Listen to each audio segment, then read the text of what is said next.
single day.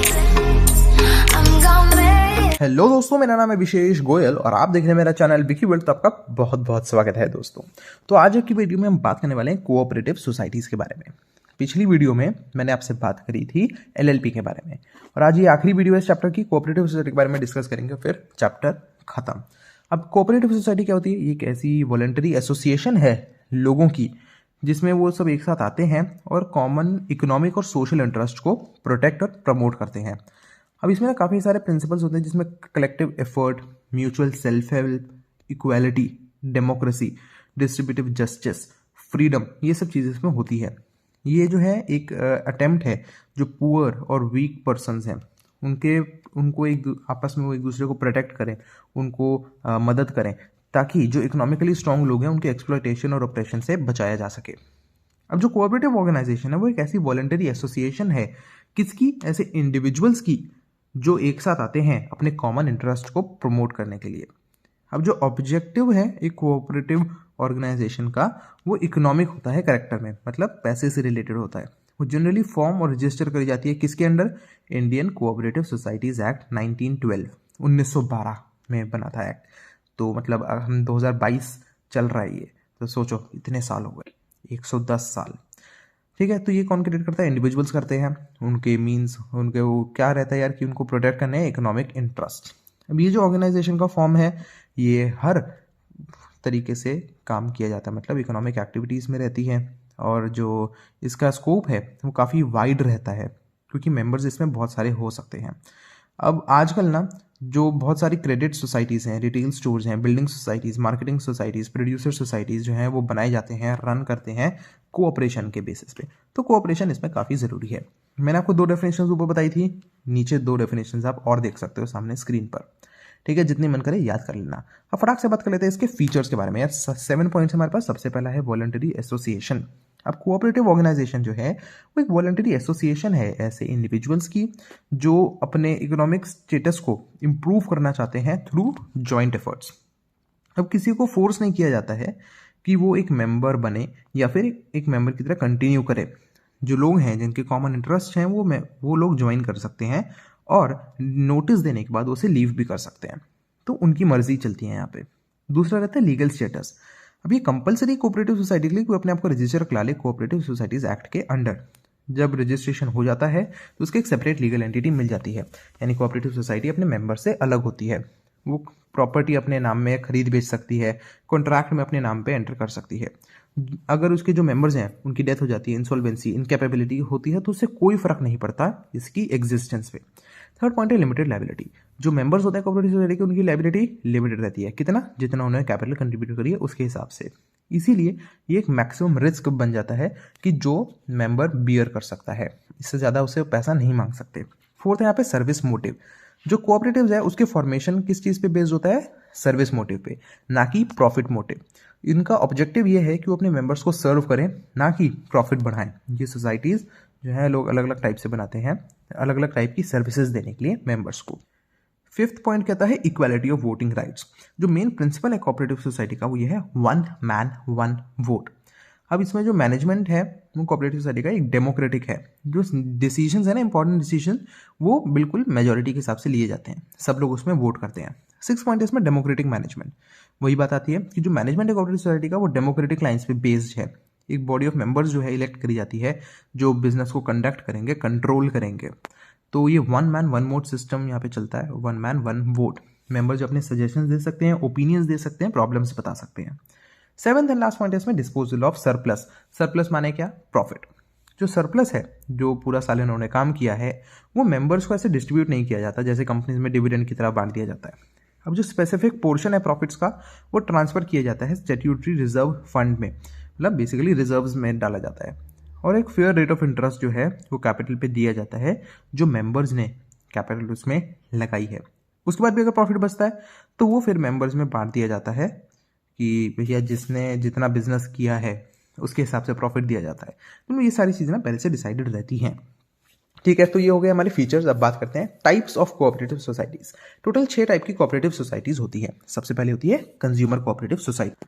अब ये societies जो होती हैं ये कंज्यूमर्स ऑर्गेनाइज करते हैं ताकि जो मिडिलमैन की एक्सप्लॉयटेशन है उससे बचा जा सके और उनको एक स्टेडी सप्लाई मिले कंज्यूमर गुड्स और सर्विसेज की सबसे इंपॉर्टेंट चीज़ फेयर प्राइसेस पर। और जो कंज्यूमर कोऑपरेटिव सोसाइटी है, जो वो सामान खरीदते हैं, चाहे मैन्युफैक्चरर से खरीदें या होलसेलर से खरीदें, और फिर अपने मेंबर्स को बेच देते हैं रीजनेबल प्राइसेस पर। अगर उनको इससे कुछ प्रॉफिट होता है, थोड़ा बहुत तो करेंगे ही ना प्रॉफिट, तो वो जो है किस काम में यूटिलाइज किया जाता है, ताकि जो सोसाइटी के रिजर्व फंड हैं उनको और बढ़ाया जा सके और सबको मॉडरेट रेट ऑफ डिविडेंड दिया जा सके। कुछ तो मेंबर्स में बांटेंगे ना, कुछ तो देंगे, ऐसा थोड़ी है किसने 1 लाख रुपए डाले उसको 10-20 रुपए दे रहे हो उस पर, ठीक है, तो कुछ तो देंगे ना मेंबर्स को और उनको फ़ायदा भी होना चाहिए, ठीक है। दूसरी रहती है यहाँ पे प्रोड्यूसर्स कोऑपरेटिव सोसाइटी।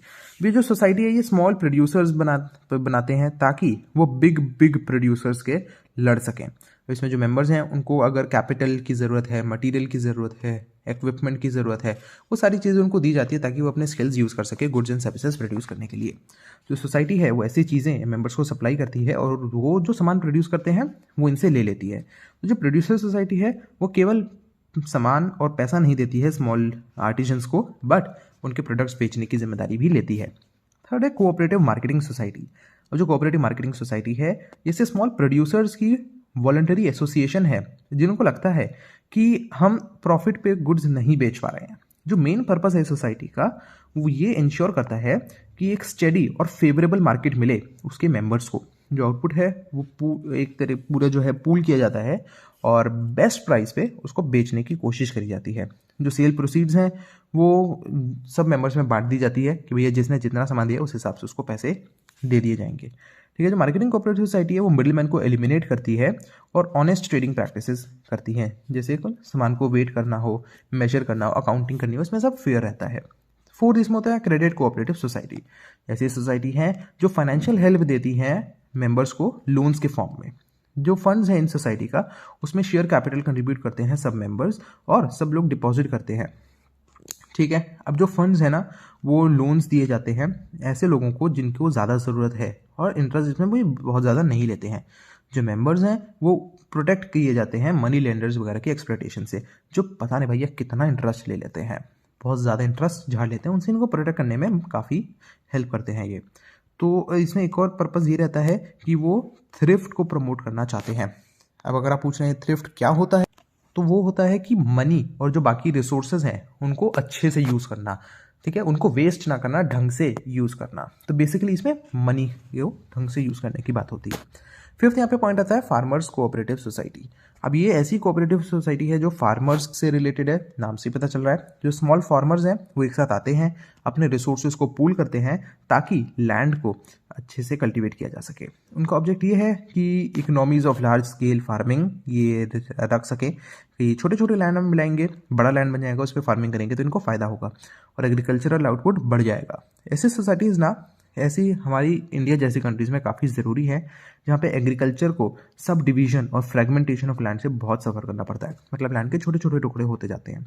तो जो कोऑपरेटिव फार्मिंग है वो पॉसिबल करती है मेंबर्स के लिए कि वो मॉडर्न टूल्स इक्विपमेंट्स यूज़ कर सकें, अच्छे सीड्स फर्टिलाइजर्स यूज़ कर सकें और इरिगेशन फैसिलिटीज़ यूज़ कर सकें ताकि प्रोडक्शन बढ़ाई जा सके। सिक्स्थ और आखिरी टाइप की सोसाइटी होती है कोऑपरेटिव हाउसिंग सोसाइटी। नाम से पता चलता है घर के लिए है भाई। जो कोऑपरेटिव हाउसिंग सोसाइटी है वो इस्टेब्लिश करी जाती है ताकि लोगों को जिनके लिमिटेड इनकम होती है, बहुत कम पैसा होता है, वो अपने घर या फ्लैट बना सके रीजनेबल कॉस्ट पे। जो मेंबर्स हैं ऐसी सोसाइटीज़ के उनमें वो लोग होते हैं जिनको घर रखना है लेकिन कम पैसों में। उनका मेन एम ये रहता है कि जो मेंबर्स की हाउसिंग प्रॉब्लम्स हैं उनको सॉल्व किया जाए। हाउस कंस्ट्रक्ट भी करते हैं और इंस्टॉलमेंट्स में वो पे करने का ऑप्शन भी देते हैं। इसमें गवर्नमेंट से लैंड प्रोक्योर करते हैं वो, उस पर फ्लैट्स कंस्ट्रक्ट करते हैं या फिर मेंबर्स को प्लॉट दे देते हैं कि अपने हिसाब से वो उस पर घर बना सकें। तो ये होगी हमारी टाइप्स। अब बात करते हैं इसके फ़ायदे नुकसान की। ज़्यादा टाइम नहीं लूँगा, फटाक से बात करते हैं। सबसे पहला फ़ायदा इसका ईज़ ऑफ फॉर्मेशन। जो कोऑपरेटिव सोसाइटी वो वॉलंटरी एसोसिएशन है और उसमें कम से कम 10 एडल्ट मेंबर्स की ज़रूरत होती है। इसका रजिस्ट्रेशन बहुत सिंपल है और ज़्यादा लीगल फॉर्मेलिटीज़ की ज़रूरत नहीं होती है। सेकंड पॉइंट है ओपन मेंबरशिप। जो मेंबरशिप है इसमें ओपन है, सबको कॉमन इंटरेस्ट होंगे तो एक साथ आके मेंबर बन सकते हैं। कभी भी बन सकता है, कभी भी छोड़ सकता है और इससे उसकी वर्किंग पे कोई इफेक्ट नहीं पड़ेगा। तीसरा डेमोक्रेटिक मैनेजमेंट। और जो कोऑपरेटिव सोसाइटी है वो मैनेज जो करी जाती है डेमोक्रेटिक तरीके से करी जाती है।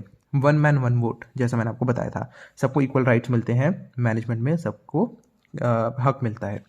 फोर्थ पॉइंट है लिमिटेड लाइबिलिटी। जो लाइबिलिटी है पार्टनर्स की कोऑपरेटिव सोसाइटी में वो लिमिटेड होती है कि जितना पैसा लगाया है उतना ही उनको मांग सकते हैं वो। फिफ्थ है इकोनॉमिकल ऑपरेशन।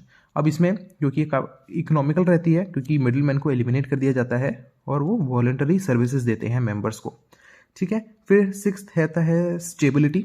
अब क्योंकि इसमें सेपरेट लीगल एग्जिस्टेंस होती है तो मेंबर्स आए जाएं जिए मरे इनसे कोई फर्क नहीं पड़ता है, उसकी लाइफ चलती रहती है।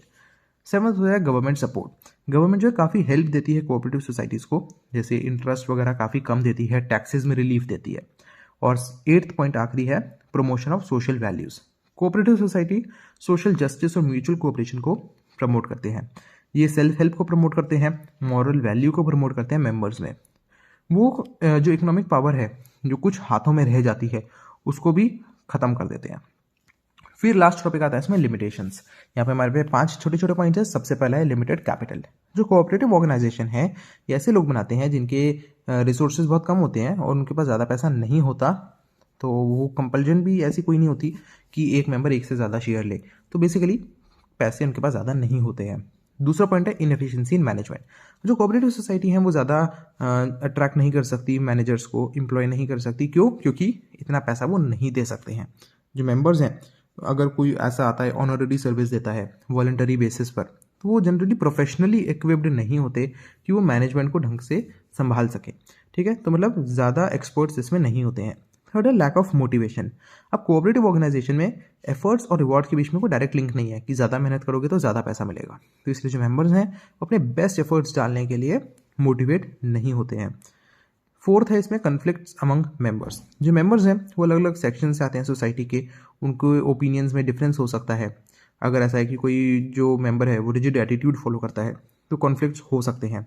जनरली अगर कोई मेंबर सेल्फिश मोटिव से आता है ना तो वो डोमिनेट करना स्टार्ट कर देता है और सर्विस मोटिव को छोड़ देता है, तो इससे लड़ाई झगड़े काफ़ी हो जाते हैं। और लास्ट पॉइंट है गवर्नमेंट कंट्रोल। अब मैंने आपको बताया था कि गवर्नमेंट इनको काफ़ी फ़ायदे देती है पैसों में और बेनिफिट्स देती है, लेकिन साथ ही साथ इन पे बहुत ज़्यादा रेगुलेशंस भी डालती हैं, कंट्रोल भी लगाती हैं। कोऑपरेटिव सोसाइटी के लिए ज़रूरी है कि अपने अकाउंट्स ऑडिट किए जाएं उनको और अपने रजिस्ट्रार के पास सबमिट करें अपने अकाउंट्स। और ये सब रेगुलेशंस वगैरह की वजह से इनकी फ्लेक्सिबिलिटी और एफिशिएंसी पे बहुत फ़र्क पड़ता है। तो दोस्तों ये कोऑपरेटिव सोसाइटी पूरा हो गया। नाना करते हुए भी वीडियो 13 मिनट की बन रही है, तो उम्मीद है यार आपको सारी चीज़ें समझ आ गई होंगी। अगर आपको